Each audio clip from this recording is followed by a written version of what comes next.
I was speaking to a group of medical officers in England, and I was telling them about a baby in our orphanage. My wife runs motherless children home, and this one was brought by the parents, and for 7 years we have not seen them again. You know, the babies, when they're in their mother's womb, they curve like this. Is when they are born, they stretch.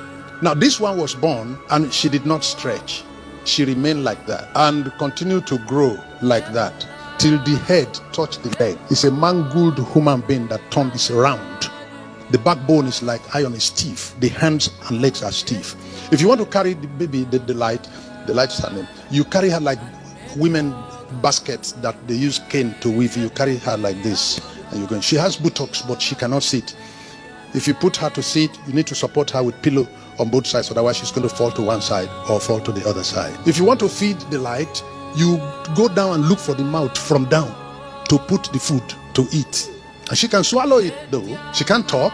See, whenever we have guests visiting the orphanage, we carry her to go and hide because it's not a sight you want to show. In the University of Ilorin Teaching Hospital, we were told that the disease has a name, but in this whole world, only 3 people have that type of sickness. And so where are you going to find the medicine? If you find the medicine at all, it will not be in Ilorin. Once in a week, the staff in our orphanage will put this child in the middle and be praying and fasting. Praying, oh Lord, we gave birth to what you created, and this is what you created for us. Can you recreate? Can you recreate? We are calling the Creator to touch it again. For 6 days, you are making the earth, and you are always working on it until it became what it is. The first time it was not, if it was good enough, you won't come back the next day and then come back the next day. You are working on it every day for 6 days until it became what it is. Can you work on this one, just one touch more?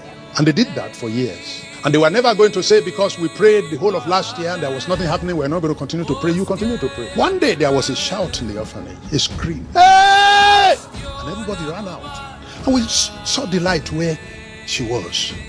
She was vibrating and stretching. And stretching and stretching and continued stretching till she finished stretching full length. And while stretching, the hands were also coming up to normal size. The hands were stiff, the legs were stiff and curved, but they were stretching, and flesh was also building on it to grow to normal and correct size. And stretching.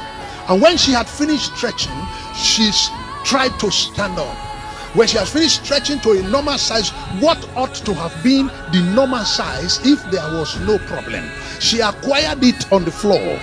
She tried to stand up and achieved it after a few minutes, and took a step, and took another step, and took another step, and started walking, and walked up to my wife. My wife was weeping, and walked to my wife and spoke.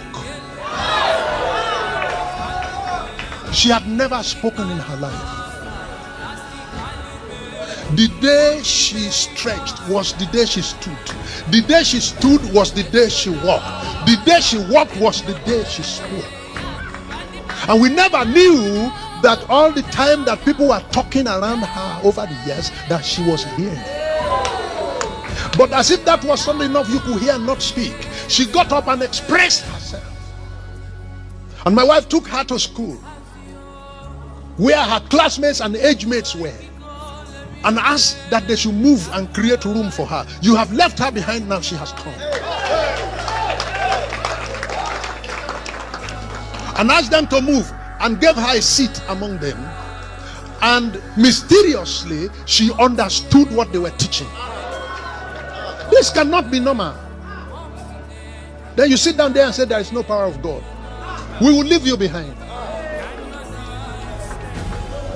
It's as if God was making a human being in one day.